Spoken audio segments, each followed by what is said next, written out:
नमस्कार, दिव्य हिमाचल टीवी देख रहे हैं आप। मैं हूं आपके साथ साक्षी।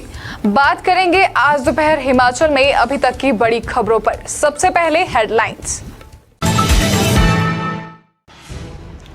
कुल्लू लाहुल की चोटियों पर हिमपात, सड़कों पर फिसलन बढ़ने से दिक्कत।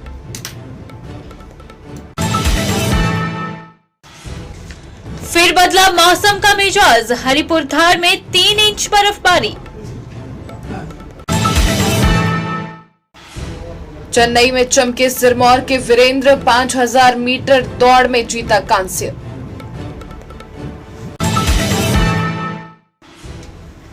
नगरोटा में जुड़े परिवहन कर्मचारी, बीओडी मीटिंग को बनाई रणनीति। अब खबरें विस्तार से।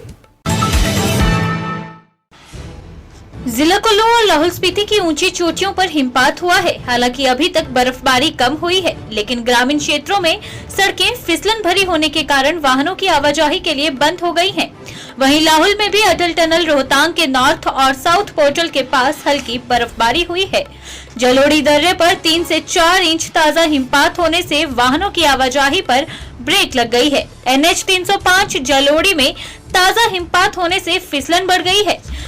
जिला कुल्लू के हलान 2 सहित ऊंचे गांव में हल्की बर्फबारी हुई है। लाहौल स्पीति, मनाली सहित अन्य ऊंचे क्षेत्रों में बर्फबारी होने से तापमान में एक बार फिर गिरावट दर्ज की गई है।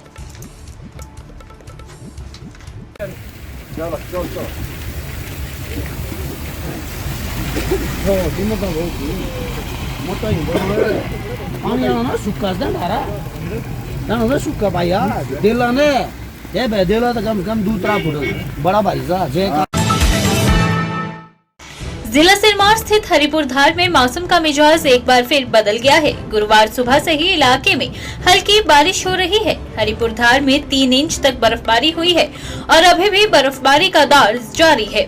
ऐसे में ठंड का प्रकोप काफी बढ़ गया है और क्षेत्र का तापमान भी लुढ़क गया है। अरसे से बारिश न होने से इलाके में फसलों को काफी नुकसान हो रहा था।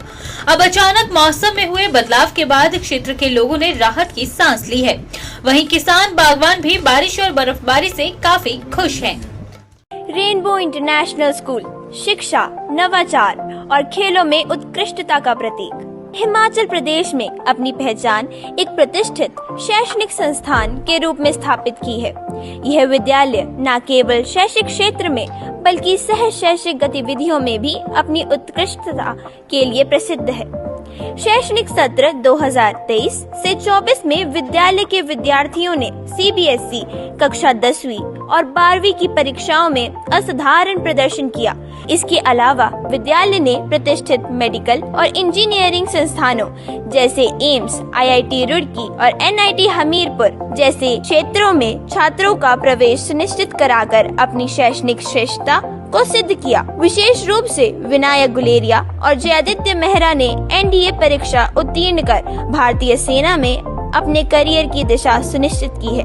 विद्यालय को माइक्रोसॉफ्ट शोकेस स्कूल का गौरव लगातार 4 वर्षों तक प्राप्त हुआ है और इसे इंटेल इंडिया द्वारा पायोनियर AI रेडी स्कूल के रूप में भी मान्यता दी गई है।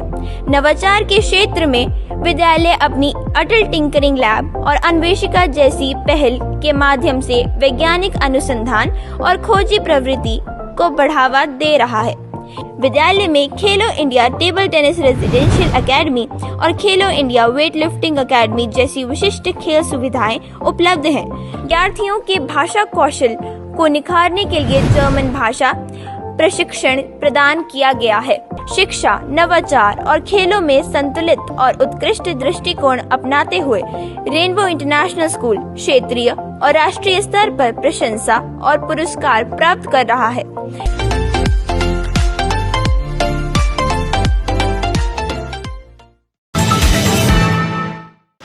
चेन्नई में आयोजित ओपन पैरा प्रतियोगिता में सिरमौर जिला के अंतर्राष्ट्रीय धावक वीरेंद्र सिंह ने 5000 मीटर दौड़ में कांस्य पदक जीतकर जिला सिरमौर व प्रदेश का नाम रोशन किया है।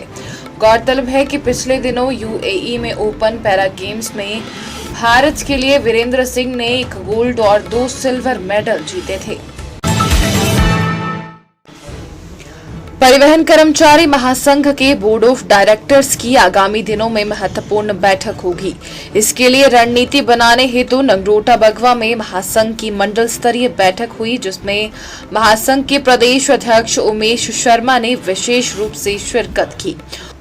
उन्होंने कहा कि वह निदेशक मंडल की बैठक में कर्मचारियों से जुड़े उन सभी मसलों को प्रभावशाली तरीके से प्रबंधन तथा सरकार के सम्मुख रखेंगे, जिसके लिए कर्मचारी लंबे समय से जद्दोजहद कर रहे हैं। उन्होंने प्रदेश के मुख्यमंत्री सुखविंदर सिंह सुक्खू को सितंबर माह में की गई घोषणा को भी याद दिलाया, जिसके तहत कर्मचारियों के करीब 100 करोड़ ओवरटाइम का बकाया जारी करने की बात कही गई थी। उन्होंने कहा कि नए पे स्केल का एरियर ओवरटाइम का भुगतान, पीस मील वर्करों को नियमित करना, परिचालकों की वेतन विसंगति को दूर करना तथा चालकों की 376 पदों पर भर्ती को सुनिश्चित करना उनकी मांगों में शुमार है।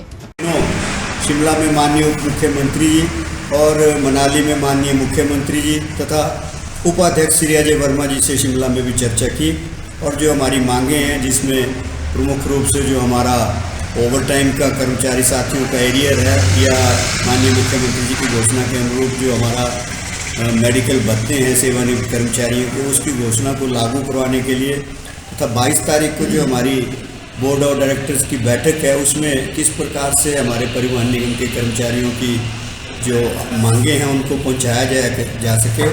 तो धर्मशाला डिवीज़न से एक फीडबैक जो आ जाएगा उसको हम उच्च अधिकारियों तक भी पहुंचाएंगे। हमारे निगम के जो प्रबंध निदेशक हैं जो कि सचिव पदोन्नत होकर अभी भारत सरकार में प्रतिनियुक्ति पर जा रहे हैं, उनका बेहतरीन कार्यक्रम जो है HRTC के लिए रहा है, तो उनकी अगुवाई में ये बैठक हो रही है। 22 तारीख को अंतिम बैठक उनके कार्यकाल की रहेगी।